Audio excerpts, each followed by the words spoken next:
know that feeling when you're sitting at your desk on a Tuesday afternoon and you're doing the math in your head again, trying to figure out how you're going to make it to the end of the month? You're not broke, you have a job, you maybe even got a raise last year, but somehow the money just disappears. And the worst part isn't even the stress. The worst part is that you can't quite explain where it went. You check your bank account and it's like, okay, groceries, sure. Rent, obviously. But then there's this blurry middle section where like $400 just kind of evaporated. And you sit there thinking, am I bad with money? Am I just not making enough? What is wrong with me? I've been there, and honestly, I think most people have been there more times than they'd like to admit. My name is Emmy, and I spend way too much time thinking about money, not in a Wall Street charts and graphs way, but in a why do people stay stuck? Why does financial stress feel so personal? Why does it feel like no matter how hard some people work, they can never quite get ahead kind of way? I find that question genuinely fascinating and also a little heartbreaking, because I think the answer is almost never what people assume it is. And here's what I want to talk to you about today, because I think it's something that almost nobody talks about in the way it actually needs to be talked about. The reason so many people feel financially trapped isn't just income. It isn't just debt or bad luck or a lack of discipline. It's something more subtle and honestly more insidious than any of those things. It's the invisible systems, the mental, emotional, and structural patterns that quietly keep you exactly where you are without you ever realizing they're doing it. And once you see them, once you actually recognize what's happening, everything starts to look a little different. So let's get into it, because this, I think, could genuinely change how you understand your own financial life. The comfort of familiar struggle. Okay, so let me start with something that sounds a little strange at first. There is a version of financial stress that becomes comfortable. Not pleasant, I want to be clear, not something anyone would choose, but familiar. And familiar, for the human brain, feels safe, even when it isn't. Think about it. If you've been living paycheck to paycheck for 5 years, your brain has had 5 years to build routines, coping mechanisms, mental frameworks around that reality. You know how to survive it. You know what to cut, who to call, how to stretch things. There's actually a kind of competence in that. A grim, exhausting competence, but competence nonetheless. The problem is that the brain can start to confuse what I know how to survive with what I am, and that's where it gets really tricky. Because if your financial struggle has become part of your identity, even subconsciously, then improving your situation can feel threatening, not exciting, threatening. I read about a study once, and I'm paraphrasing here, not going to pretend I have the exact figures, but the basic finding was that a significant number of lottery winners end up back at roughly their original financial level within a few years. Not because they're stupid or reckless, though some spending choices, sure, but because on a deep psychological level, they returned to the financial reality that matched their internal self-image. The money felt foreign, uncomfortable, like wearing someone else's clothes.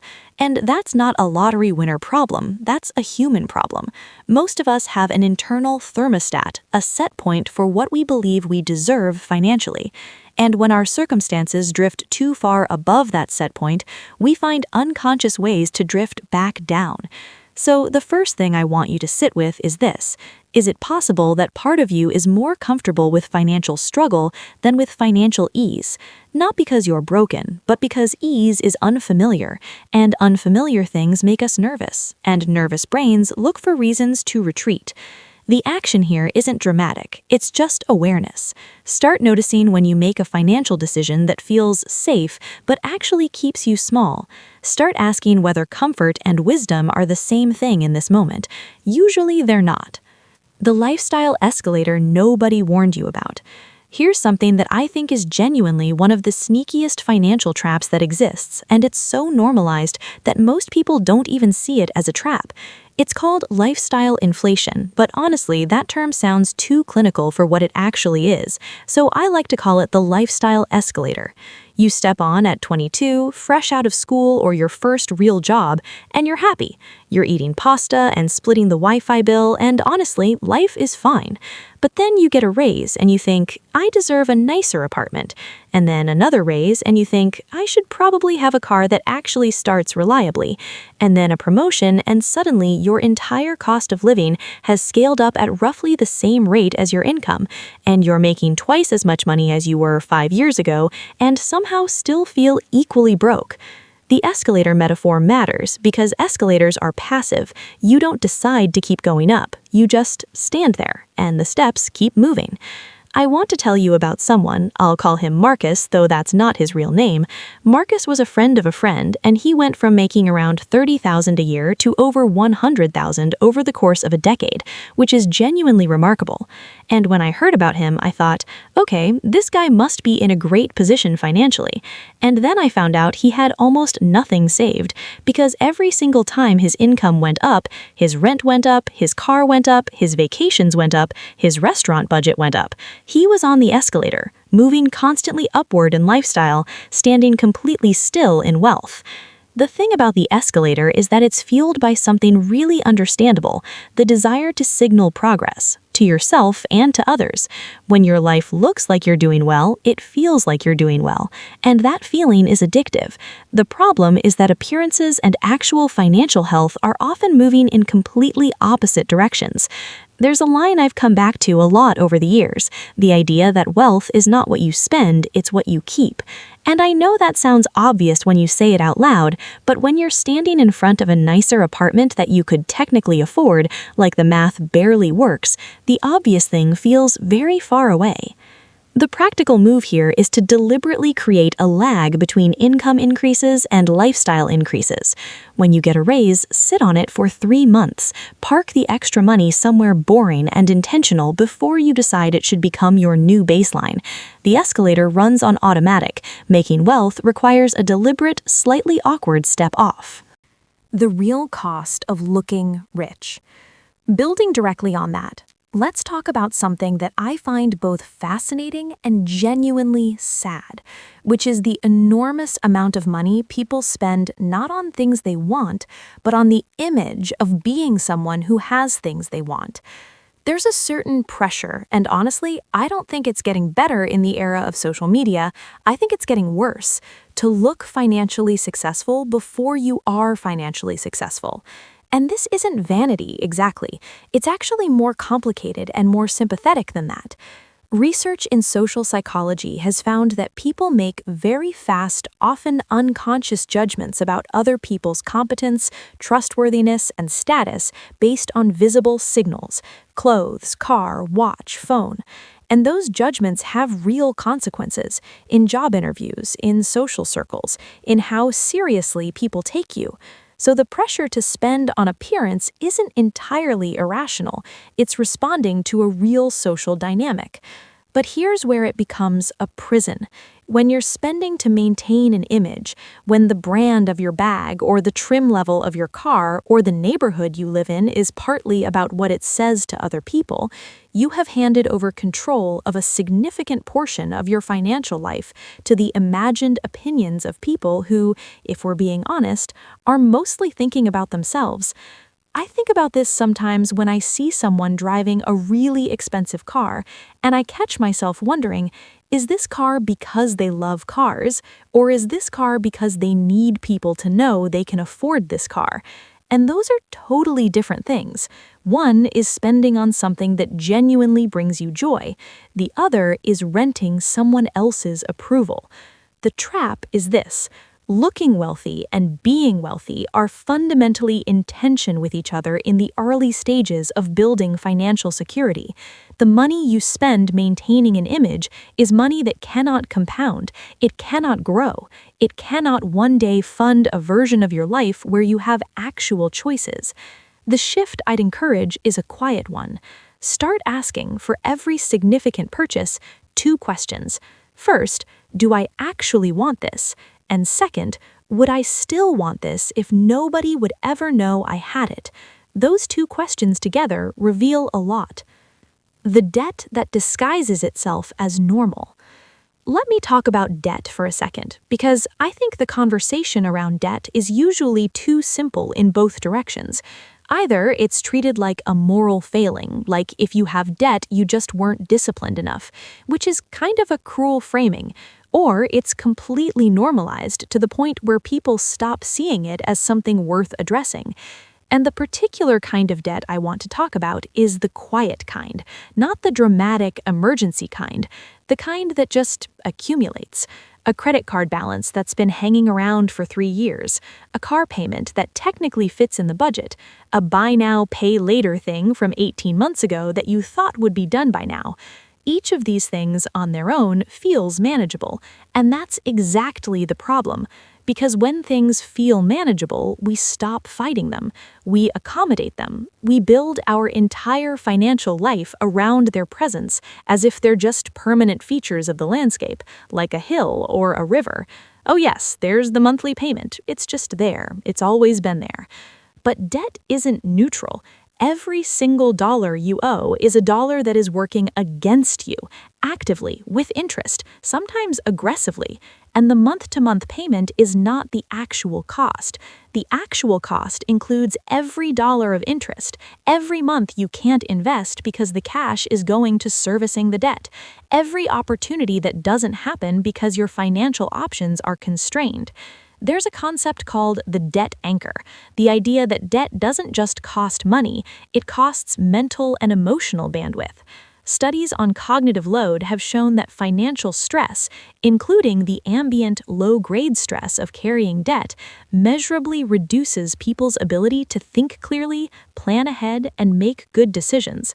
In other words, being in debt makes it harder to get out of debt, not just financially, but neurologically. The normalizing of debt, I think, is one of the most sophisticated features of the invisible prison, because a prison that everyone around you is also sitting in doesn't feel like a prison. It just feels like just where people live. The start of getting out of it is refusing to normalize it, not with shame, that doesn't help, but with clear-eyed acknowledgement. This is costing me more than the monthly payment. This is costing me future options, and that matters enough to fight. Okay, so I want to talk about one of my favorite and most frustrating cognitive quirks, which is what psychologists call present bias, but which I think of as the future self illusion. Here's how it works. You're faced with a choice. Spend money on something enjoyable now or save it for later. And you think, well, future me will handle it. Future me is going to be more disciplined. Future me will earn more, spend less, have everything figured out. Current me deserves a break. And here's the thing, future you is a complete fiction. Not because you're bad at changing, but because your brain literally perceives your future self as a different person. There's neuroimaging research on this. When people think about their future selves, the brain activates regions associated with thinking about strangers, not the self. Which means when you're sacrificing your future financial health for current comfort, your brain isn't fully registering that as a self-sacrifice. It feels a bit more like someone else's problem. This is why "I'll start saving next month" is such a durable and destructive pattern. Next month never comes, or rather it comes and you're still current you, with all current you's pressures and desires and tendency to kick things to the next version of yourself. I want to be honest, I'm not immune to this. I've had entire seasons of my life where I genuinely believed some future version of me would sort things out. And she did eventually, but only when I stopped outsourcing it to her and started treating my future financial well-being as a present responsibility. The practical shift is to stop trying to rely on future discipline and instead engineer present constraints. Set up an automatic transfer to savings the day your paycheck lands before you have a chance to make decisions with it. Pay into a retirement account before your brain registers the money as available. Remove the decision from the realm of willpower, where it will almost certainly lose, and put it in the realm of systems, where it has a much better chance of winning. Future you is not coming to save you, but present you, making small structural changes today, might actually do it. Financial loneliness and the conversations we never have. Here's something that I don't think gets discussed enough.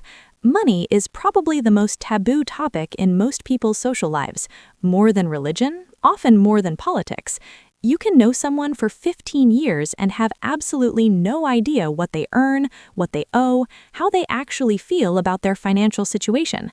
And this silence is incredibly costly, not in an abstract way, in a concrete, traceable way. When you can't talk about money, you can't learn from people who figured things out. You can't get a reality check when you're making a bad decision. You can't ask for advice without feeling like you're exposing some shameful secret. You can't compare notes and realize that what you're going through is both incredibly common and also actually addressable. Instead, what fills the silence is imitation. You look at what people around you seem to be doing, the vacations they post about, the cars in their driveways, the restaurants they check into, and you take that as the financial baseline.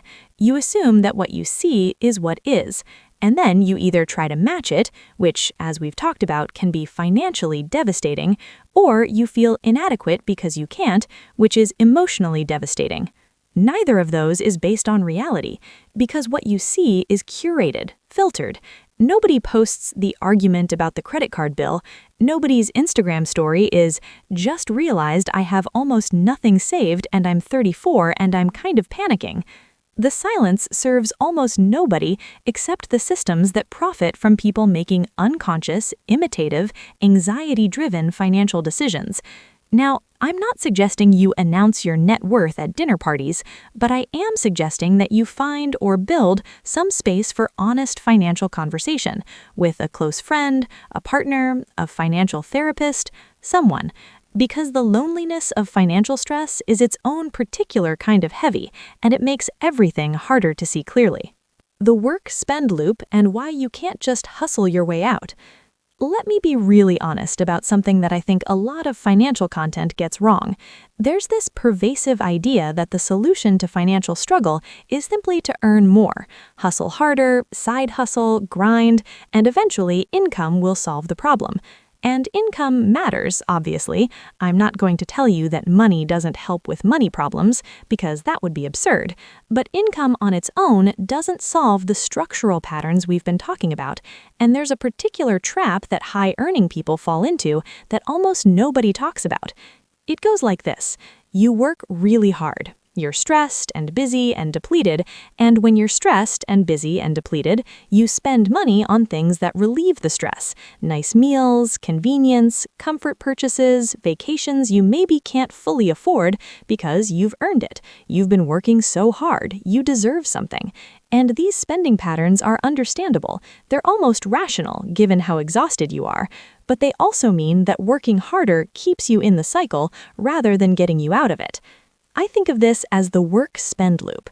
Work harder, feel more depleted, spend more to compensate, need more money, work harder. It's a treadmill with a very convincing illusion of forward motion. The way out of this loop isn't, I want to be clear, to just stop rewarding yourself or live an ascetic, joyless financial life. That's not sustainable, and it's not the point. The point is to start noticing whether your spending is genuine enjoyment or stress management. Because if it's stress management, the thing that actually needs addressing is the stress.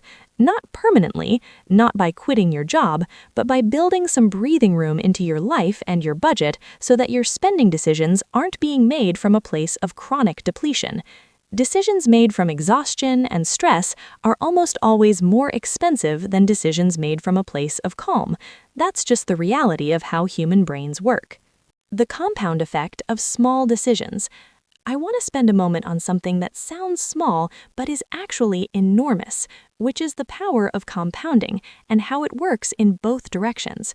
Most people have heard of compound interest in the context of savings or investment. Money grows, earns a return on itself, grows faster, earns a return on that growth, and so on.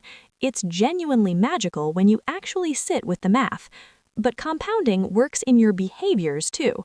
Small, consistent choices in either direction accumulate over time into dramatically different outcomes, not in a motivational poster way, in a real mathematical way. The decision to transfer $50 a month to a savings account and leave it there doesn't feel significant. The decision to track your spending for 1 week and just notice where the money is going doesn't feel significant.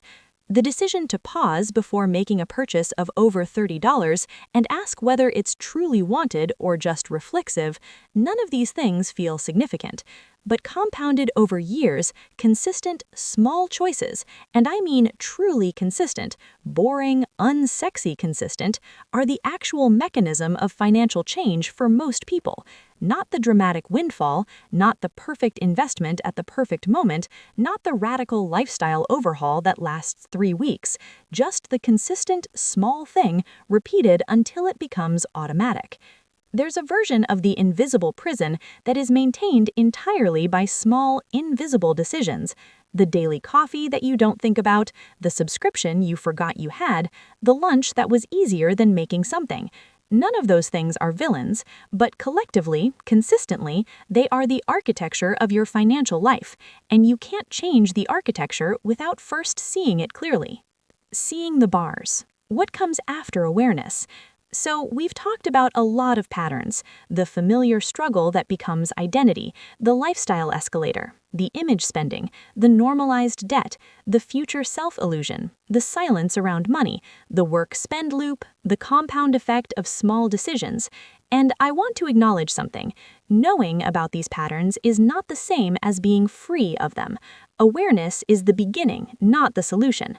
You can understand every single thing I've talked about today and still find yourself on the lifestyle escalator next year, still outsourcing things to future you, still spending to manage stress rather than to genuinely enjoy your life. That's not a failure of understanding. That's a feature of how deeply these patterns are embedded in our psychology and our culture. They've been reinforced for years, often decades. They don't dissolve because you watched a video.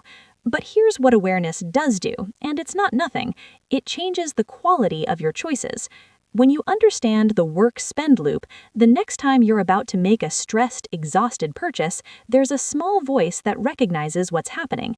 And sometimes, not always, sometimes that voice is enough to pause, to make a slightly different choice. And that slightly different choice, compounded over time, is everything. The invisible prison isn't made of iron bars, it's made of patterns, assumptions, habits, and silence. And unlike iron bars, those things can be examined, challenged, and slowly, imperfectly, changed. The part nobody talks about at the end. I want to close with something I feel pretty strongly about, which is this. The way most financial content ends is with this kind of triumphant energy. You've got this. Go build wealth. The future is bright. And I don't want to be cynical about that because encouragement matters, but I also think there's something more honest and more useful to say. Building financial freedom is slow. It's slower than you want it to be. It's boring in a way that is genuinely difficult to sustain in a world designed to demand your attention and your spending. And it requires you to be different from the people around you in ways that can feel isolating. Saying no to things, making different choices, prioritizing something invisible over something immediate. And it is, in every meaningful sense, worth it. Not because money is the point. Money is never the point. The point is options. The point is waking up on a random Tuesday and knowing that you have some genuine choice about how you live your day, your month, your year. The point is being able to make a decision based on what you actually want, rather than what you can technically afford this week. That version of your life doesn't arrive as a dramatic moment. It's built quietly, in the small decisions nobody sees, in the month you didn't inflate your lifestyle after a raise, in the subscription you canceled, in the honest conversation you had about money that felt embarrassing but helped you see something clearly, in the savings transfer that went out automatically before you had a chance to spend it. The invisible prison is real, but so is the door. You just have to decide clearly, repeatedly, consistently to walk through it. I'm Emmy, and I'll see you in the next one.